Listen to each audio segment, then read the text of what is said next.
안녕하십니까. 3월 17일 끝내주는 남자의 토마토 투자자문 정종현 운용입니다. 이번 주는 오늘을 포함해서 금요일까지 제가 2번 여러분들을 찾아뵙도록 하겠습니다. 자, 오늘 종합주가지수가 무려 2% 이상 급등세를 보였습니다. 최근에 아침에 일어나서 해외 증시를 확인할 때마다 와, 유럽 증시는 또 상황 최고치구나. 와, 미 증시도 나쁘지 않네. 하지만 우리 증시는 왜 이럴까? 매번 이런 생각을 했었는데요. 오늘은 좀 남부럽지 않게 주가가 오랜만에 급등세를 보인 것 같습니다. 2000포인트대를 외국인의 쌍끌이로 넘어섰다라고 하는 것은 상당히 의미가 있다라고 좀 보여주고, 또한 안착에 대한 가능성도 상당히 높아지고 있는 시점이라 볼 수 있겠죠. 추가적으로 상승해서 더 새로운 지수대를 보기를 희망해 봅니다. 자, 우리는 최근에 FOMC를 비롯한 미국에서의 어떤 금리 인상에 대해서 상당히 걱정을 많이 하고 있습니다.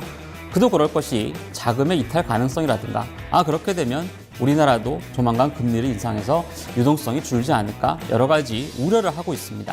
자, 과거 사례로 봤을 때 결국에 이러한 것들이 과연 어느 정도 증시에 영향을 미치고, 또한 금리 인상 이전과 이후의 어떤 움직임 자체가 어떻게 되는지를 안다면은 크게 두려워할 필요는 없다라고도 생각이 될 수 있을 것 같습니다. 전반적으로 올해는, 또한 올해 이후에는 글로벌 시장에서의 유동성이라고 하는 부분이 굉장히 많이 증가하고 있다는 점을 감안해 본다면 큰 두려움은 분명 아닐 것입니다.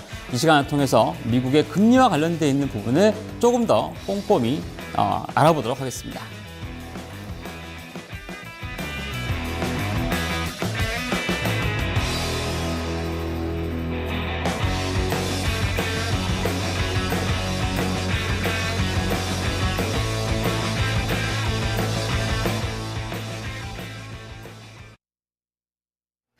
오늘 밤부터 양일간의 일정으로 미국에서는 3월 FOMC가 진행됩니다. 글로벌 투자자들의 관심이 모아지는 가운데 포인트는 단 한 개입니다. 페이션트, 이 인내심이라는 단어가 들어갈지 말지 이 부분에 시장의 관심이 모아지고 있는데요.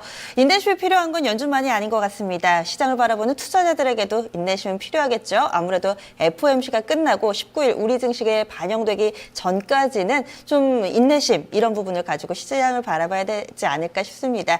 과연 금리와 관련해서, 유동성과 관련해서 어떤 내용들 있는지, 그리고 투자 전략에 접목시켜 보겠습니다. 오늘 끝내주는 전략 시간 함께해 주실 분은요, 토마토 투자자문의 정종현 운영역입니다. 운영위원님 안녕하세요. 안녕하십니까. 네. 오늘 시장 상황 상당히 좀 좋았죠. 지난주부터 미국의 금리 얘기에 상당히 좀 일희일비했었는데 이제 본 게임이라고 할 수 있을 것 같아요. 3월 FOMC. 좀 어떻게 예상하세요? 사실 저는 개인적으로 강세론자가 아니라 거의 초강세론자에 속합니다. 상반기 중에 한 못해도 2200에서 높게는 한 2400선 정도까지도 보고 있는 그런 상황인데, 사실 미국의 금리 인상이라고 하는 것 자체가 정말 생각보다 강력한 걸림돌이었구나라고 하는 점을 오늘 이전까지는 좀 우려 섞인 시각으로 봤습니다만, 결국에 뭔가 한 가지씩 풀려나가면서 시장의 불확실성이 제거가 되었을 땐 시장이 어떻게 움직일 것인가라고 하는 점을 오늘 잘 보여주지 않았나 보여집니다. 아마 외신을 통해서 들으신 분들도 있을 텐데, 오늘 아침에 상당히 많은 뉴스들이 좀 많이 쏟아졌습니다. 예를 들어서 골드만삭스에서도 9월 금리 인상 가능성을 내비쳤고요. SG에서도 마찬가지고, 일본의 노무라 증권 같은 경우도 9월 금리 인상 가능성을 내비쳤습니다. 결국에 어떻게 보면 이런 것들이 오늘 외국인들이 이머징 마켓 중에 하나인 우리나라 증시를 대규모로 매수한 이유 중에 하나가 아닌가라고도 볼 수 있을 것 같고요. 잘 아시다시피 이제 미국은 올해 내지는 조금 더 딜레이 되면 사실 내년도에 금리가 인상될 수도 있다라고 보는 시각도 있습니다. 그렇게 된다면 사실 올 한 해는 별 걱정이 없는 한 해가 되지 않을까라고도 보여지는데, 일단 가까운 사례를 좀 봐야 되겠죠. 일단 금리 인상이라고 하는 것 자체가 가깝게는 이제 한 2004년도에 미국에서 한번 있었고, 그때 어떤 변화 양상을 본다라면은 이제 앞으로 다가올 정말 재수가 없으면 한 6월에 인상이 될 수도 있을 거고, 재수가 좀 좋거나 제가 보고 있는 시장 환경으로 봤을 때는 9월 이후가 적정하다고 보여지는데, 결국 이제 인상이 언제 될지를 판가름 해보면 될 것 같습니다. 먼저 첫 번째 그림을 보시면 달러 인덱스에 대한 그림을 먼저 보시겠는데요. 이 그림에 이제 좌측에 있는 것이 이제 달러 인덱스의 동향이고, 우측이 이제 유로화 동향인데, 사실 유로화 동향은 좀 이따 나중에 그냥 보시고요. 달러 인덱스의 그림만 보시면은 세로 줄이 세 가지가 가 있죠. 그 가장 좌측에 있는 세로줄이 이제 2004년도 3월 18일자 FOMC 회의에서 인내심이 삭제가 안 된 때입니다. 그러니까 그 당시에는 그렇게 큰 변동이 없었죠. 그리고 가운데 세로줄이 있을 때가 5월달 FOMC에서 인내심 문구가 삭제가 되었을 당시입니다. 그 이후 이제 빨간 줄이 6월 30일, 2004년도 6월 30일에 금리가 인상되었던 시점입니다. 달러 인덱스가 최근에 워낙에 많이 올라서 이제 뭐 유가도 많이 내리고 우리나라 증시를 포함한 아시아 증시가 안 좋다라고 언급이 많이 되고 있는데 결국에 달러 인덱스의 상승이라고 하는 부분은 금리 인상이 가시화되면 될수록 고점에서의 어떤 고점에 대한 징후를 드러낼 수 있다라고 하는 것들을 보여주고 있는 흐름이라고 보시면 되겠고요. 두 번째 차트에서 이제 그 국제 유가를 비롯한 원자재 가격 동향을 좀 보시면은 또 이제 힌트를 좀 얻을 수 있을 것 같은데요. 달러 인덱스가 인내심 문구가 삭제됨과 동시에 이 고점을 만들었다라고 본다면은 WTI 기준의 국제 유가는 오히려 그 시점이 이제 저점을 딛고 올라서는 흐름으로 변동이 됩니다. 이것은 금 가격도 마찬가지라고 좀 볼 수 있겠는데, 뭐 제가 한두 달 전에 이제 그런 차트를 한번 보여드렸죠. 우리나라의 한 최근 20, 30년간의 코스피 지수의 움직임하고 국제 유가의 움직임하고 거의 비슷하다. 유가가 오름폭이 높아져야 국내 증시도 조금 더 빨리 살아날 수 있다라고 하는 그런 말씀을 드렸는데 결국엔 WTI도 뭐 지금의 어떤 하락이라든가 이런 것들을 생각할 것이 아니라 향후에 어떠한 타이밍에 오름폭으로 나타날 수 있을 것이냐 이러한 부분을 좀 중요하게 보시는 게 좋을 것 같습니다. 가장 중요한 코스피와 미증시의 움직임을 이제 마지막으로 보실 텐데요. 2004년도 S&P 500 기준으로 보면은 이제 금리 인상이 되기 전, 금리 인상 발표되기 전까지는 사실 이렇게 큰 변동성이 나타나지 않았습니다만 인상 이후에는 뭐 한 달여간의 주가 조정이 일어났고 그 이후에 장기적인, 즉 2005년도, 2006년도 계속 상승하는 그림을 보여줬습니다. 제가 그 당시에도 그 증권시장에 있었는데 그때 미국에서 한참 나왔던 얘기가 경기 상황이 좋아지니까 선제적으로 금리를 인상해서 대응을 해 나가겠다라고 하는 그런 FOMC에서 문구들이 굉장히 많았어요. 그러니까 아마도 이번에도 이제 그러한 어떤 뭐 문구가 삽입이 되거나 그러한 관점에서 볼 수 있을 것 같고요. 코스피 시장이 가장 이제 궁금하시겠죠.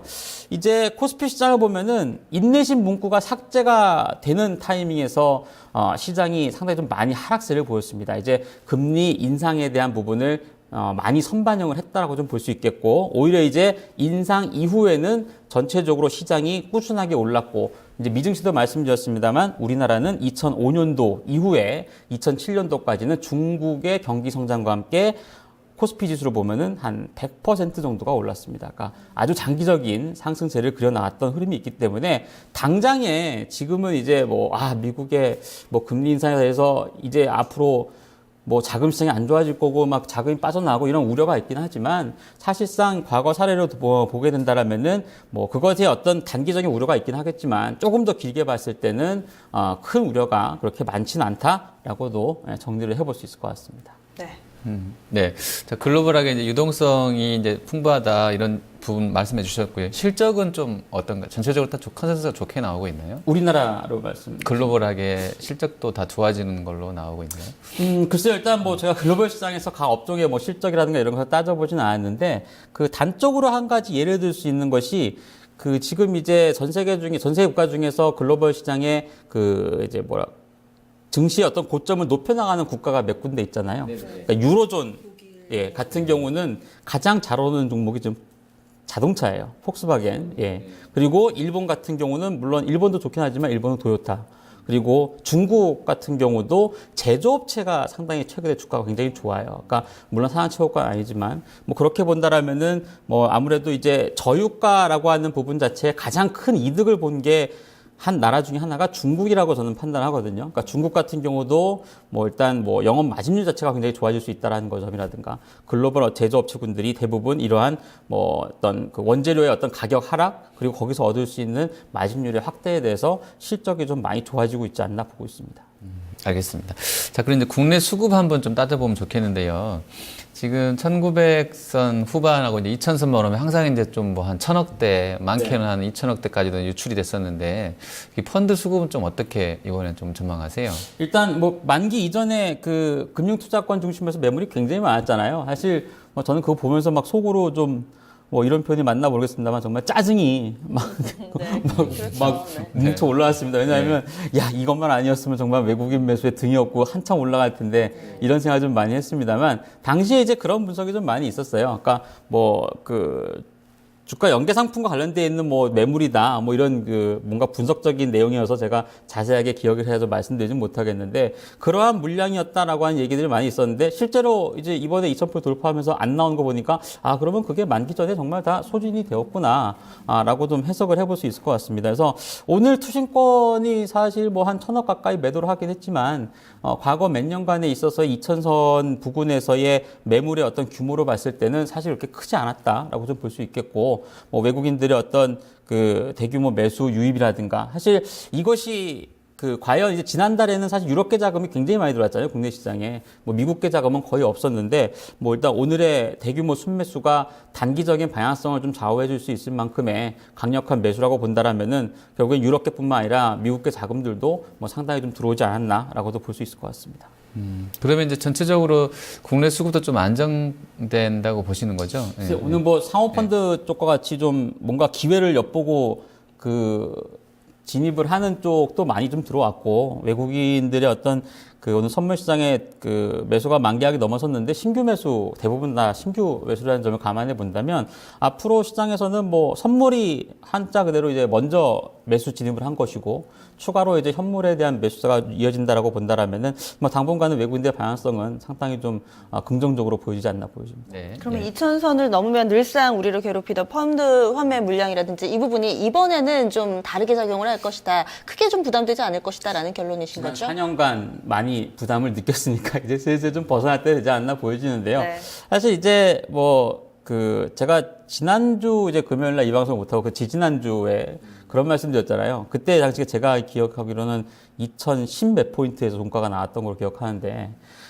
그 우리가 이제 2000포인트를 넘어서면서 시장이 이제 뭐 2020을 간다, 2050을 간다라고 가는 것을 가지고서 시장이 상승할 겁니다 얘기하는 거는 저는 맞지 않다고 보여집니다. 그래서 이러한 부분은 분명히 어떤 매물 부담이 있지만 방향성을 가지고서 투자를 하고 있는 기관이나 외국인들이 뭐 2050에 매물이 있으니까 우린 여기서 그만 사야겠다 이 생각으로 주식 투자하지는 않잖아요. 경기의 방향성이 좋고 기업의 실적이 좋아지는 국면이라면은 뭐 지속적으로 매수를 꾸준하게 할 수 있다고 보여지기 때문에 기술적인 조정은 뭐 2050에도 나타날 수 있고 그 이상 뭐 2100에서도 나타날 수는 있겠습니다만 전반적인 어떤 기조 자체는 조금 상방향을 좀 바라보고 가시는 것이 좋다고 보고 있습니다. 네. 네. 이번에는 국제유가 얘기 좀 해볼게요. 네. 간밤에 국제유가가 또 밀렸습니다. 이제 WTI 배럴당 43달러 정도. 그리고 그 이전 거래일에도 상당히 좀 깊게 빠지면서 관련된 종목들이 정말 이론적으로 얘기하는 그대로 좀 움직였잖아요. 이 국제유가가 하락했을 때 정유화학 조선 충격을 네. 좀 받고 물류주들 강하고. 그런데 또 오늘은 그 영향권에서 약간 좀 벗어나는 약간 좀 상이한 흐름을 보였습니다. 오히려 정유주들은 동반 강세 흐름, 또 항공주들은 흐름이 좀 엇갈리는 모습이었는데 이제는 국제유가의 민감도가 좀 낮아졌다라고 봐야 될까요? 왜 그럴까요? 그렇게 봐야 될 것 같습니다. 항상 이제 유가가 많이 떨어질 때 증시도 좀 안 좋았고 말씀하신 것처럼 관련된 종목이 좀 대거 하락세를 보이는 그런 국면을 보여줬는데 사실 이제 제가 올해 이제 뭐 제조업체분들을 많이 말씀을 드리면서 유가 하락이 나타난 지가 이제 한 분기가 넘어섰고 이런 것들이 원재료로 투입이 되었을 때 굉장히 낮은 단가의 제품이 나오고 마진율이 좋아지기 때문에 영업이익이 증가를 할 것이다. 이것은 뭐 이제 장기적인 그림이긴 하지만 이렇게 된다는 점을 감안해 본다면 사실 유가의 어떤 하락이라고 하는 것이 전반적으로 증시에 미치는 영향력은 뭐 새롭게 30달러 이하를 간다거나 이런 극단적인 어떤 하락이 아니라면 영향력은 크지 않을 것으로 판단하고요. 또한 이제 말씀드린 것처럼 뭐 저는 국제유가는 사실 뭐 장기적으로는 상승 사이클을 그려날 거라고 보고 있습니다. 올해 만약에 유가가 오른다라면은 연초의 상승은 뭐 아무래도 과도한 하락에 대한 기술적인 반등이었다 봤을 때 본격적인 상승은 하반기에 좀 더 나타날 가능성이 높다라고 좀 보고 있기 때문에 관련된 종목군들에 대한 어떤 투자 전략을 짤 때 좀 참고를 하시면 좋을 것 같고 단적으로 이제 오늘 이제 정화조라고 이제 말씀하셨는데요. 사실 조선주는 사실 여기서 조금 이제 제외를 해봐야 되지 않나. 즉 이제 실적도 그렇습니다만 정말 유가가 좀 본격적으로 올라서야 우리나라 조선주가 그래도 힘을 좀 내서 올라갈 수 있다고 보여지거든요. 그래서 중장기적으로는 조선주도 관심을 가져야 되긴 하지만 뭐 순위로 보면은 조금 좀 차순위로 밀어놓으시는 게 좋을 것 같고요. 화학업종군들은 사실 우리나라 화학은 유가의 등락과는 조금 실적과는 그렇게 연관성은 없어요. 네, 그렇죠. 스프레드 가격 자체가 지금 굉장히 좀 타이트하고 오늘 나온 자료를 본다고 해도 에틸렌을 포함한 PE 쪽은 굉장히 타이트하고 오히려 가격이 상승했다라고 나오고 있거든요. 뭐 그렇게 본다라면은 뭐 지금 이제 그 화학 관련 종목군 중에 최근에 가장 좋았던 롯데케미칼이라든가 뭐 LG화학이라든가 이런 쪽은 뭐 크게 우려하지 마시고 떨어질 때 사들인다라는 전략으로 대응하셔도 괜찮을 것 같고요. 정유업종군들은 상대적으로 유가가 많이 안 오르면 재고 자산에 대한 평가 손실이 이제 회계학적으로 잡히기 때문에 아마 1분기 실적은 예상치보다는 좀 못할 수도 있을 것 같아요. 근데 그래도 지난해 4분기보다는 뭐 나쁘지 않은 실적이 나온다라는 점을 본다라면은 뭐 상승에 대한 어떤 그 추세는 정유라든가 조선은 조금 뒤로 밀려도 화학이라든가 이런 쪽은 유지가 될 가능성이 크다라고 보고 있습니다. 그러면 물류주들은요? 항공이나 뭐 티웨이홀딩스 오늘 장 초반에 상한가 가는 줄 알았거든요. 그런데 또 굉장히 가파르게 밀리더라고요. 장중에 14% 오르다가 상승폭 반납하더니 3% 상승 그쳤고 뭐 아시아나항공 하락 전환, AK홀딩스도 오늘 또 뉴스도 있었잖아요. 이 종목도 상한가 가는 줄 알았거든요. 근데 또 밀려나서 끝났고 어떻게 봐야 되죠? 일단 뭐 항공주는 뭐 앞으로 발표가 될 1분기 실적은 당연히 좋을 텐데 뭐 그렇다라면은 뭐 주가 강세를 기록하는 거는 자명한 사실이라고 좀 보여지고요. 단지 저는 이제 항공주에 대해서 제가 아마 그 한 2월 중순경인가요? 그런 말씀을 드렸던 것 같아요. 그러니까 이제는 항공주에 장기 투자할 시기는 아닌 것 같다. 왜냐하면 유가 자체가 지난해처럼 가파르게 더 하락할 것 같지도 않고 그렇게 된다라면은 이제 뭐 주가가 올라왔던 이득이라고 하는 부분이 조금 이제 축소될 수 있지 않나 이렇게 말씀을 드렸는데 뭐 여전히 트레이딩은 뭐 가능하다고 보여집니다. 유가가 좀 이제 또 떨어지게 되면 뭐 좀 오를 수도 있고 다만 이제 중장기적인 관점에서만 조금 제외를 하고 뭐 보시면은 괜찮을 것 같습니다. 네.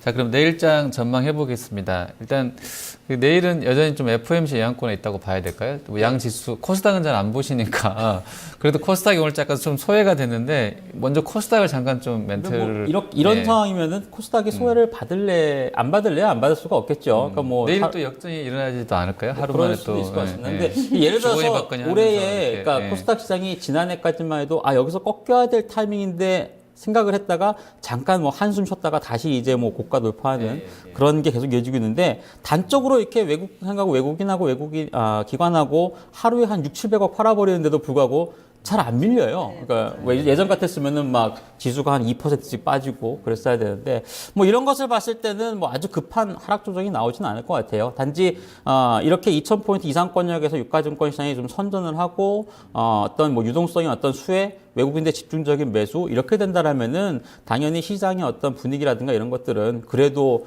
유가증권 시장 중심으로 좀 모일 가능성이 좀 크다라고 좀 보여지고요. 개인적으로는 저는 게임주가 좀 뭐랄까 좀 의미 있는 어떤 하락이 나올 때 예를 들어서 컴투스 같은 종목이 좀 탄력이 둔화되거나 하락하면은 뭐 코스닥 시장에 전체적으로도 영향이 좀 있지 않을까라고도 보고 있습니다.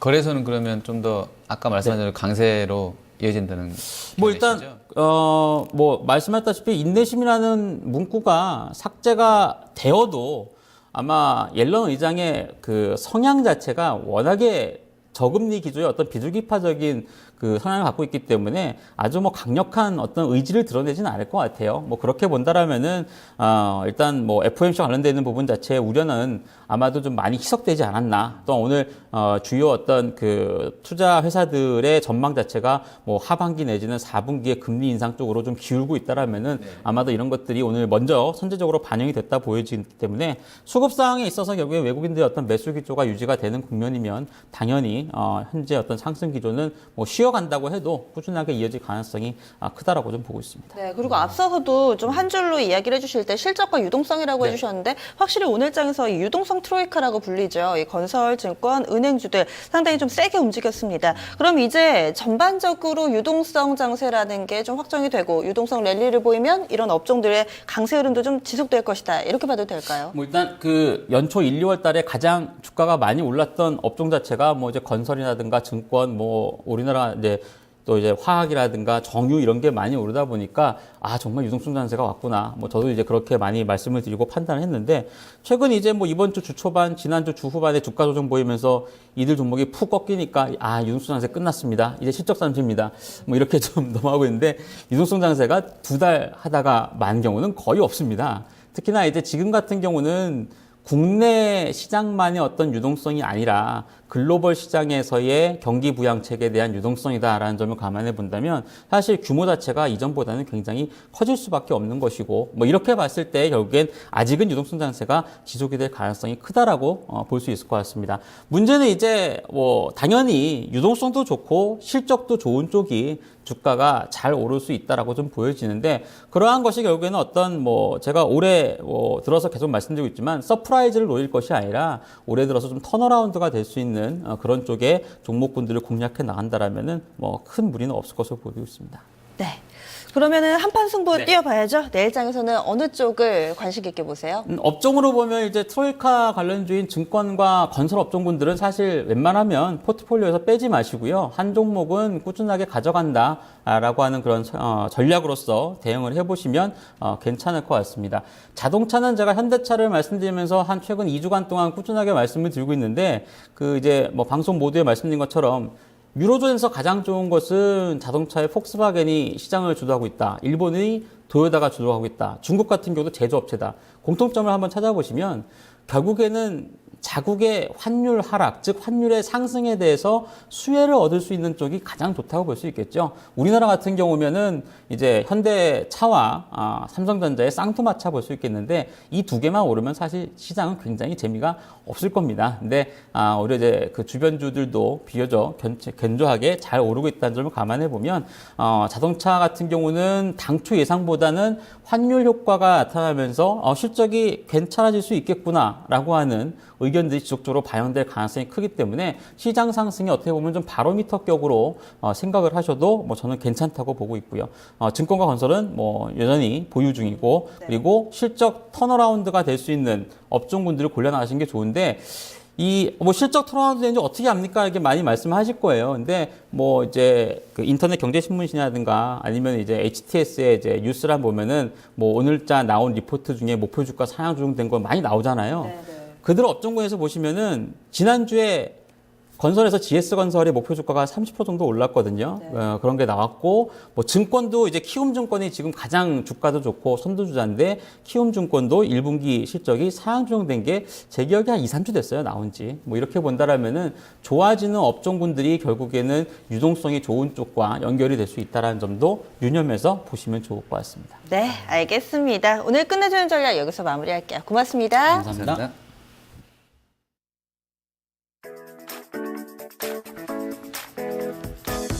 3월 18일 수요일 경제지표 일정입니다. 오늘 밤부터 18일까지 양일간의 일정으로 미국에서는 3월 FOMC 회의가 진행됩니다. 인내심이라는 용어를 삭제하느냐에 온통 관심이 쏠려 있는데요. 만약 이 문구를 삭제하게 되더라도 옐런 의장은 재차 이를 6월 인상으로 속단하지 말라는 경계성 발언을 할 것으로 예상됩니다. 회의 결과는 우리 시간으로 19일 오전 3시에 나오고요. 19일 증시에 반영될 것으로 예상됩니다. 이와 함께 2월 주택 착공 건수, 건축 허가 건수 나옵니다. 유럽에서는 2월 소비자 물가지수 발표되고요. 이어서 아시아로 넘어갑니다.